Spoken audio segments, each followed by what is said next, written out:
The light was merciless. Not the kind of warm, flattering glow that softens skin and hides flaws, but the sterile, clinical glare of a spotlight that exposes everything you want to hide. The streaming camera sat in front of me, a black, unblinking eye. And behind that eye, 50,000 people waited. 50,000 strangers breathing down my neck, demanding entertainment, demanding authenticity, demanding blood if necessary. I told myself I was used to it. That streaming had hardened me, given me armor. Every smile I forced, every joke I repeated, every late night where exhaustion pressed, heavy on my shoulders, it was all part of the game. A game where vulnerability was currency and attention was survival. But that night something felt wrong. The air in my apartment was thicker, heavier, as though unseen hands pressed against the walls, closing me in. The chat was louder, crueler. Words scrolled by faster than I could read. Hundreds of voices overlapping until they became nothing but static. A storm behind the screen. I smiled anyway. I always did. Smiles are weapons when you're falling apart. And then it happened. A soft ping pierced the noise. At first I ignored it. A simple notification, I thought. But then, his name appeared in the corner of the call feed. My stomach lurched. My smile faltered. The CEO. He shouldn't have been there. Executives don't join live streams. They send emails, they schedule sterile meetings, they deliver rehearsed speeches at conferences. They don't appear, unannounced, uninvited. The chat exploded. Wait, is that real? Holy shit, the CEO just joined? This has to be scripted, lol. I wanted it to be scripted. I wanted it to be fake. But the moment his face materialized on my screen, I knew it wasn't. His expression was carved from ice, sharp, rigid, and utterly unfeeling. The kind of face you see in photographs of dictators, not in boardroom portraits. His eyes locked on mine through the camera, as if he could see past the lens, past the screen into my skull. My throat went dry. "Good evening," he said. His voice was calm, deliberate. Too calm. The kind of calm that only comes when you know exactly what you're about to do. The chat went feral. No way this is happening. Scripted drama, 100%. OMG, he's gonna announce something huge. I forced a shaky laugh. The kind that buys time. The kind that pretends nothing is wrong. "Sir, this is unexpected." "Is there?" "You're fired." The words landed like gunshots. Silence fell. Not just in me, but everywhere. Even the chat froze for a second, as though 50,000 people had forgotten how to type. My chest tightened. My hands, still resting on the desk, curled into fists without my permission. I could feel my pulse in my fingertips, hot and unsteady. "You're what?" The words stumbled out, broken, weak. "You heard me." His voice never wavered. "Effective immediately, you are no longer with this company." My stomach turned to ice. The stream, the thousands of strangers. Watching suddenly felt like vultures circling a dying animal. The comments returned, faster, crueler. "Is this real? Olmo, she got fired live? This is legendary." She looks like she's about to cry. They were right. I wanted to cry. My throat burned, my eyes stung, but I refused to give them the satisfaction. I tried to steady my voice. "With respect, sir, this isn't the place." "This is exactly the place." He cut me off, sharper this time. Transparency, accountability. The viewers deserve to know. The viewers, as if my life, my career, my dignity were nothing but another piece of content. I swallowed hard, but the tears pressed closer. My heart pounded so violently I thought the microphone might pick it up. The CEO leaned closer to his camera. "You are a liability, and tonight you've proven it." A liability. The word echoed in my skull, each repetition heavier than the last. My hands trembled. The chat laughed, mocked, pitied. Their words blurred into one ugly chorus. Failure, loser, humiliated. But then, something shifted. Another sound entered the stream. Low, measured, like a shadow stretching across the floor. "Enough." The voice silenced everything. The chat froze. My breath caught. Even the CEO blinked, his mask of confidence slipping for the first time. I knew that voice. Everyone did. The chairman. Where the CEO was sharp and cold, the chairman's presence was heavy, suffocating. His voice carried weight that bent the air around it. The kind of voice that doesn't need to shout to dominate a room. The CEO stiffened. His jaw clenched. He hadn't expected this. "Sir, You were overstepping," the chairman interrupted. The chat exploded again, Thousands of voices colliding in disbelief. Wait, the chairman? This is insane. Bro, this is corporate Hunger Games. I sat frozen, my pulse hammering against my ribs. I didn't know whether to feel relief or fear. And then, the chairman spoke to me. Not to the CEO, not to the viewers, to me. Ma'am. One word. Soft, respectful, and yet it rattled me more than anything that had come before. The CEO's face went pale. His lips parted, but no words came out. He looked at me, then at the chairman, then back at me, like the floor beneath him had just cracked open. I felt the shift in the air, in the silence that followed. It wasn't just me being fired anymore. It wasn't just a spectacle for 50,000 eyes. Something else was happening. Something I didn't understand. Why would the chairman, one of the most powerful men in the world, call me that? Why would he treat me with respect, reverence even? At the exact moment of my humiliation, the CEO's hands twitched. His jaw tightened. And I realized with dawning terror that this wasn't about me losing my job. It was about something far darker, something I wasn't supposed to know. Silence. That was the first thing I noticed after he said it. Ma'am, the word didn't belong here. Not in this arena of mockery and spectacle. Not in the circus of flashing emojis and half-formed insults scrolling past my screen. Respect did not belong in this space, and yet there it was, hanging in the air like smoke. The CEO's face told the story before his words could. The calm mask he had worn so effortlessly cracked in an instant. His jaw tightened. His pupils shrank.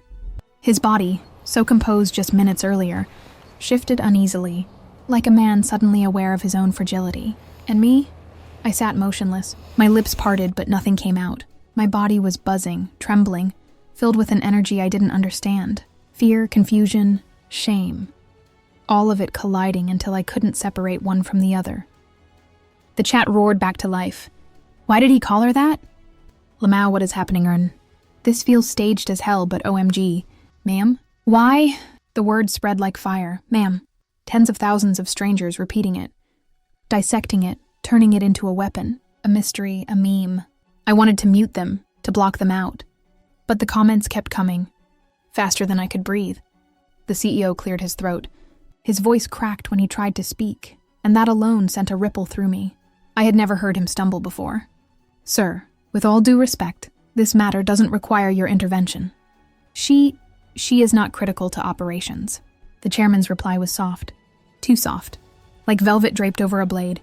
You don't decide what's critical. The CEO froze.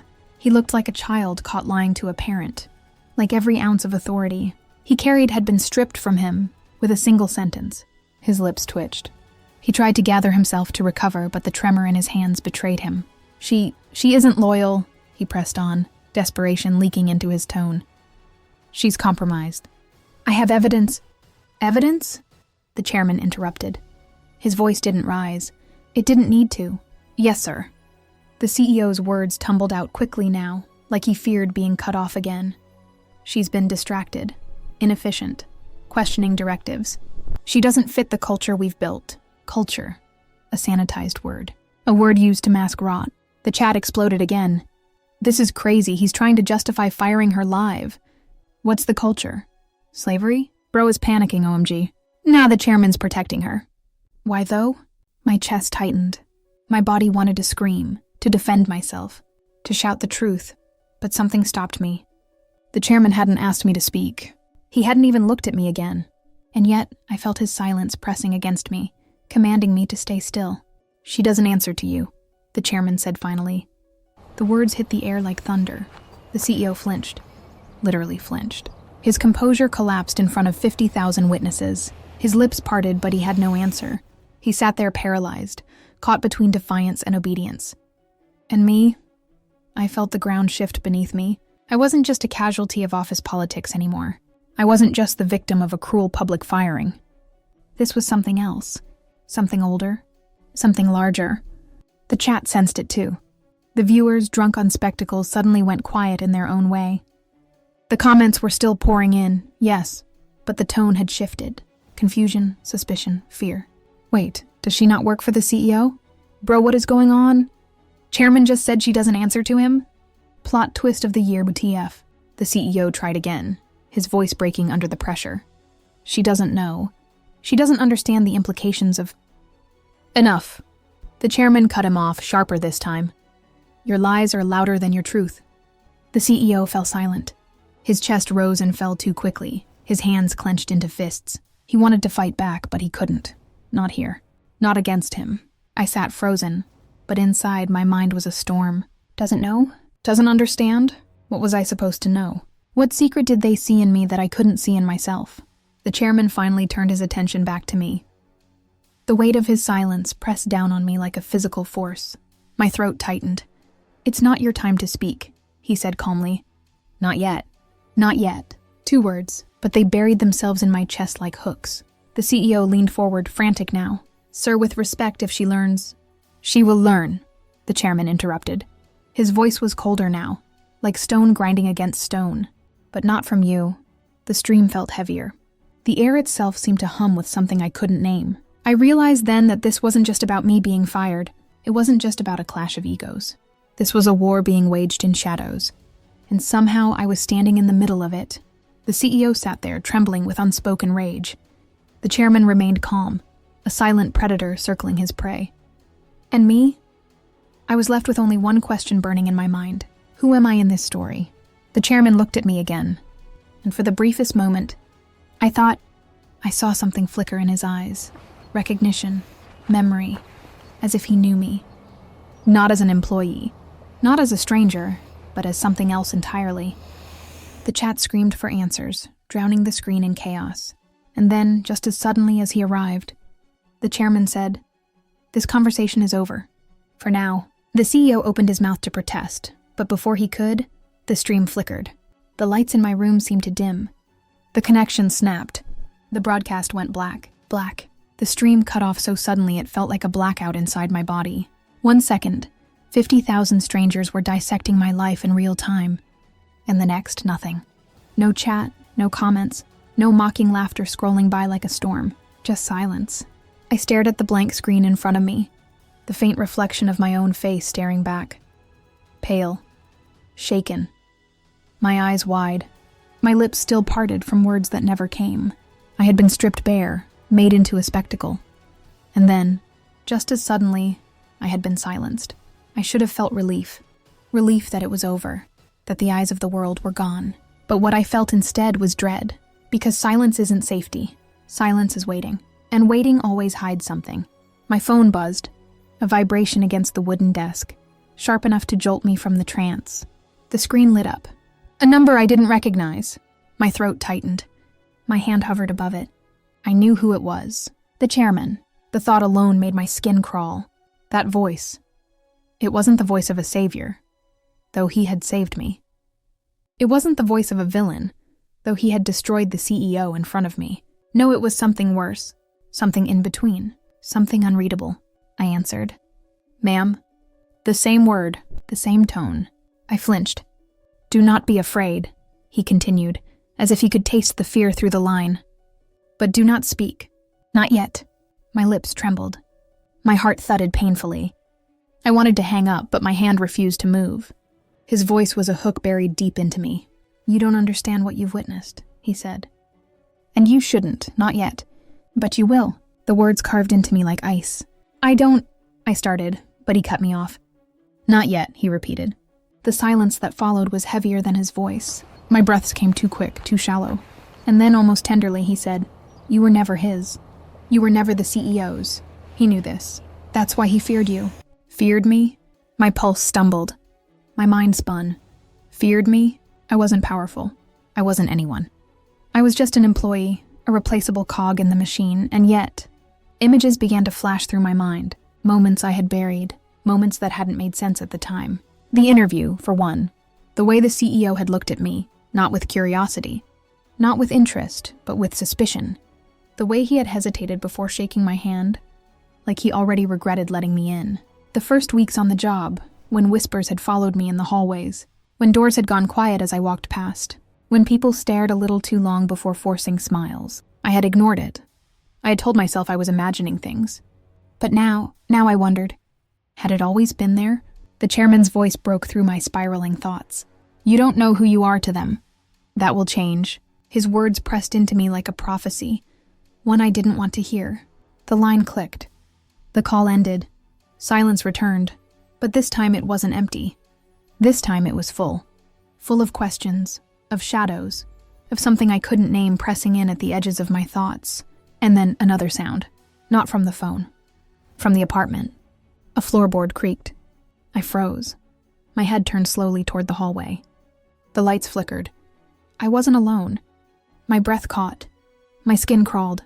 The shadows seemed thicker now, clinging to the walls, stretching across the floor like dark hands. Another creak, closer. Hello? My voice was a whisper, trembling. No answer. The silence stretched. My heart thundered. And then, in the stillness, I remembered something. The CEO's words before the chairman silenced him. She doesn't know. Didn't know what? Didn't know who? And why? Why did it feel like the walls themselves were holding their breath? Waiting for me to remember? I rose slowly, my chair scraping against the floor with a sound too loud for the silence. Step by step, I moved toward the hallway. My hand brushed the wall for balance, my body trembling. The shadows bent strangely, longer than they should be. At the end of the hall, the mirror waited. A tall old mirror with a frame I never remembered buying. A mirror that had been here when I moved in. My reflection looked wrong. Too still. Too sharp. I blinked. My reflection didn't. My breath hitched. My pulse raced. And then, like a whisper buried inside my head, I heard it. You were never his. The chairman's voice. Again. But this time, it wasn't from the phone. It was from the mirror. The mirror breathed. Or maybe I did. I couldn't tell anymore. My chest rose and fell too fast, too shallow, and each movement sent ripples through the reflection. Except the ripples weren't matching mine. My reflection tilted its head. Just slightly. A twitch, unnatural. My body didn't move. My skin crawled. You were never his. The voice slithered through the air, though my phone lay silent on the desk behind me. The chairman's voice, impossibly calm, impossibly close. I stumbled back a step, my heel hitting the floorboard that had creaked minutes earlier. The mirror's surface seemed to darken, as though smoke pooled behind the glass. My throat was raw, my words broken. I don't understand. The reflection smiled. I didn't. That was when the truth began to seep through the cracks. The phone buzzed again. Sharp, urgent, like it knew I was seconds from breaking. My trembling hands grabbed it, desperate for an anchor. Ma'am? The word landed heavy, familiar now but no less terrifying. What are you doing to me? My voice cracked. What is happening? Silence hummed on the other end. And then slowly he answered. You were never one of them. Not the CEOs, not the companies, not their pawn. You belong elsewhere. Belong, the word stabbed deep. What do you mean? His reply came like a verdict. You were placed there, protected, watched. My blood ran cold. Placed by who? Another silence. Another pause too long, too heavy. Then, by me. The air vanished from my lungs. The reflection in the mirror straightened, no longer smiling. Its lips moved, but the voice was his. You were not hired. You were chosen. I shook my head violently. No, I applied. I sent my resume. I interviewed. You remember what they let you remember. My pulse thudded in my ears. I felt the ground tilt beneath me, the walls closing in. Fragments of memory splintered and cracked in my mind. The waiting room of the interview, had it really been filled with other candidates? Why couldn't I remember their faces? Why did the receptionist look at me like she was waiting? The first day at work. Why did everyone already know my name? The CEO's eyes. Why had they been filled with suspicion, not curiosity? My stomach twisted. My body shivered. What am I? I whispered. The chairman's voice deepened, slowed. Not what, who? My reflection leaned forward, pressing its hand to the glass. My own hand trembled at my side, refusing to mimic it. You carry something, he said. Something that belonged to us, long before you walked into his office. He knew it. That's why he tried to erase you. Erase me. The CEO's words echoed in my skull. She doesn't know. Erase me. Erase what? I don't understand, I choked out. You will, the chairman said. The mirror's surface rippled. Not like glass, but like water. My reflection's face blurred, stretched, then snapped back into focus. But it wasn't me anymore. It was her. A woman I didn't recognize, but one who looked almost exactly like me. Older, sharper, a shadow carved in my likeness. Her lips moved with the chairman's words. Ma'am. My knees buckled. I grabbed the wall for balance. Why do you keep calling me that? The reflection's eyes locked on mine, cold, knowing. Because it's not a title. It's a return. A shiver tore through me. My hands shook violently, but my body wouldn't run. Couldn't run. The chairman's voice lowered, almost reverent now. You've forgotten. But memory is not truth. The truth waits. It always waits. The mirror darkened again. The woman, my reflection, but not me, pressed her palm harder against the glass. For a moment, I thought I saw something behind her. Shapes, figures, watching. Who are they? I whispered. Yours, the chairman said. The reflection's lips curled into a smile that wasn't mine, a smile that knew me more than I knew myself. And then the lights went out. Darkness swallowed the room. The phone slipped from my hand. The mirror glowed faintly, the only source of light now. The reflection leaned closer and whispered, not in the chairman's voice, but in mine. It's time. The lights snapped back. The room was normal. My reflection was mine again. The phone lay silent on the floor. But I knew. Something had shifted. Something had returned. And the chairman's final words before the call ended burned into me like fire. You're not a pawn. You're the key. The line clicked. Silence fell. But deep inside, I knew silence wasn't the end. It was the beginning. This is Karma Unfolded, where every secret finds its reckoning. Don't forget to subscribe